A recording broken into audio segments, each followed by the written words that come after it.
This will be my last entry. My story is ending, but that doesn't mean that it's the end for me. It's actually a new beginning. I am Artemis now. Lucas, you take some of the others and go in through the front. We need you guys to call some type of distraction. That way Dakota and I can sneak in through the back.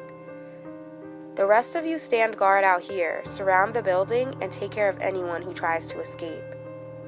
They all nodded at me, telling me that their orders were understood. Then everyone split up and went their separate ways, prepared to retrieve what belonged to us. A few minutes after everyone was in position, I heard a high-pitched alarm reverberating from the building. The police must have recognized Lucas. I tell Dakota, here's our chance. We bust through the back door and head to the basement where the holding cells are located, assuming that's where Apollo is being held. I freeze when I reach the bottom step, and my eyes scan the room for guards. There are none down here, which makes me think that they have him somewhere else. I knew he hadn't been transferred to the jail yet because his scent led us here. Once we know that it's safe, Dakota and I enter the basement. All of the cells are empty, but we find one of them is saturated in blood. Dakota swipes a finger through it and tastes it. He was here, she tells me.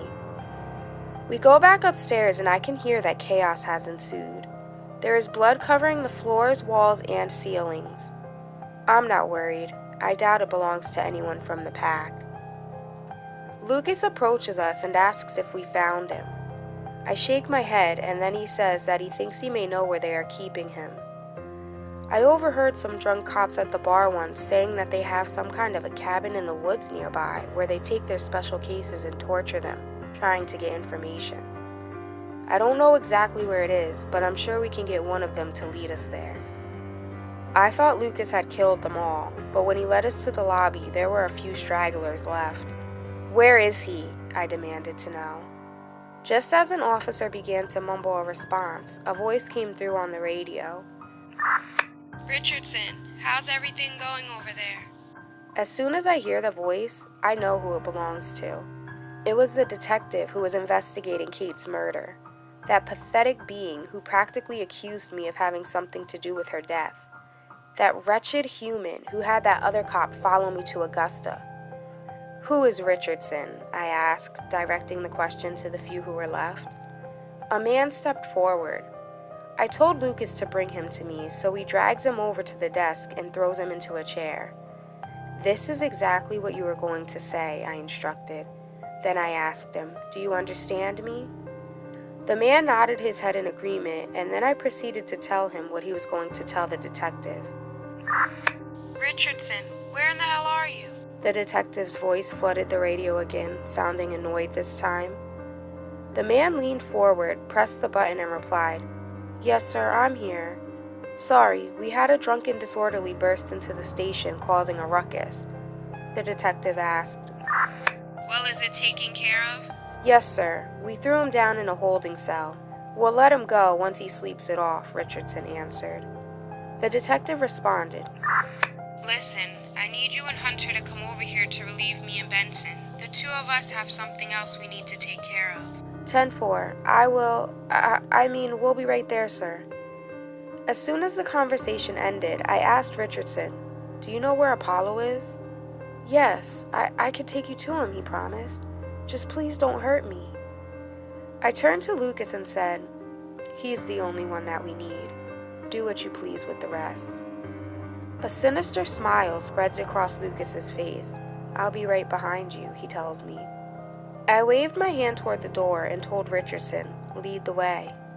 He led Dakota and I outside and around to the back of the police station. As we entered the woods, I could hear the agonizing screams of Richardson's colleagues. After walking through the woods for 15 minutes, we came upon a long, narrow road that led to a cabin that looked abandoned. There were 2 police cruisers parked in a clearing in the woods, hidden out of view. Richardson leads us around the cabin to a side door. I could see Apollo through the glass window. He is strung up by chains, and he's hardly recognizable. He's covered in blood from head to toe. Suddenly, I hear a door open and then slam closed. Next, I hear 2 men's voices coming from the front of the cabin. One of them belongs to the detective, and the other I assume is Benson. Dakota is ready to pounce and kill them right then and there, but I demand that she wait. I tell her, they could be useful to us. I overhear the detective telling Benson, I can't believe this. No matter what we do to this guy, he just keeps healing. Then he jokingly asks, you got any silver bullets? Benson replies with a laugh, no, none of those, but I still have my machete in the trunk from when I took the family camping last week. He can't heal if we chop his head off. After hearing that, Dakota began to panic and she busted inside the cabin. Apollo was so weak he could barely manage to lift his head, but when Dakota called out his name, he found the strength. He looked up at us with a smirk on his bloody swollen face and said, Long time no see. Richardson, who'd remained silent this entire time, hands me a key to unlock the chains. Just as I'm releasing Apollo, I hear the sound of tires screeching outside, and then gunshots. What's going on? I asked Dakota. Lucas and the others are here. The cops, they must have called for backup. There are dozens of them pulling up now. I was only able to get one chain off of him when Dakota screamed, They need our help! There are too many of them! His other arm and both feet were still restrained, but I promised him that we would be right back. We raced out the front door and into pure mayhem. My eyes searched the crowd for the one specific piece of human filth that deserved to pay for all of this. The bastard who gave the order to kidnap Apollo and torture him for absolutely no reason at all. But there was no sight of him. After sinking my teeth into numerous unwilling victims and letting them go so that they'd turn into one of my own, I caught a glimpse of the human I was looking for. The detective was on his way back up the cabin steps, and he was wielding the machete in his right hand that Benson mentioned was in the trunk of his squad car. I ran as fast as I possibly could, but when I entered the cabin, he was already swinging the machete through the air. The last thing I heard was Apollo yell out my name. Artemis! Right before his severed head rolled across the wood floor and came to a standstill at my feet. Staring down at it fueled my body with uncontrollable rage. I hadn't known it at first, but this was the man who tried to help me through this entire ordeal. He was never any danger to me. All he ever did was try to protect me. And now he'd endured the ultimate sacrifice. He died for me, his leader. I fell to my knees, tears falling from my eyes and dripping onto Apollo's head beneath me. You unworthy piece of human filth, I screamed at the detective. I rose to my feet, clenching my fists. My angry, glowing amber eyes gazed into the detective's petrified ones. He knew what was about to occur, and he had no way of stopping it. After using the machete to kill Apollo, he foolishly swung it at me, but I caught it in midair, crushing his hand between mine and the handle. Dakota walked into the cabin, followed by Lucas. When she realized what had just occurred, she became so angry and inconsolable that she attacked the detective, determined to kill him. Lucas and I managed to pull her off before she could sink her teeth into him. After Lucas had detained Dakota, I approached the detective. She screams at me, "No, let me be the one to do it." Feeling a new powerful sensation rush over me, I tell her, "No. I know that you want to finish him, but what I'm about to do to him will be far worse. He will live the rest of his miserable life in agony." I could tell she was angry with me, but my promise seemed to appease her for now.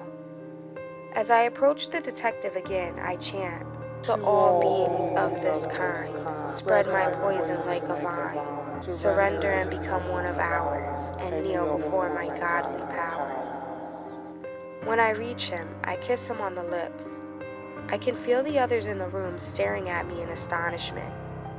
Once our lips depart, his eyes roll back in his head, and he collapses to the ground. I can see my poison spreading throughout his body. He just lays there paralyzed, surrendering to the pain. Then his body goes into convulsions and black foam bubbles from his mouth. Next he stands up as if nothing happened, still wide-eyed and scared, and I tell him, "Run." So he charges out of the side door of the cabin.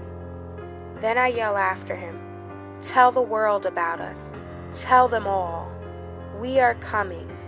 You humans will finally know your place. As Dakota stands angrily before me, clenching her fists so tightly that she's drawing her own blood, I say to her, no need to kill him just yet.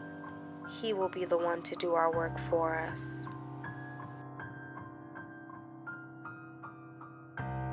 Subscribe for a new story Mondays, Wednesdays, and don't forget Saturdays. See you next time on Nina's Nightmares.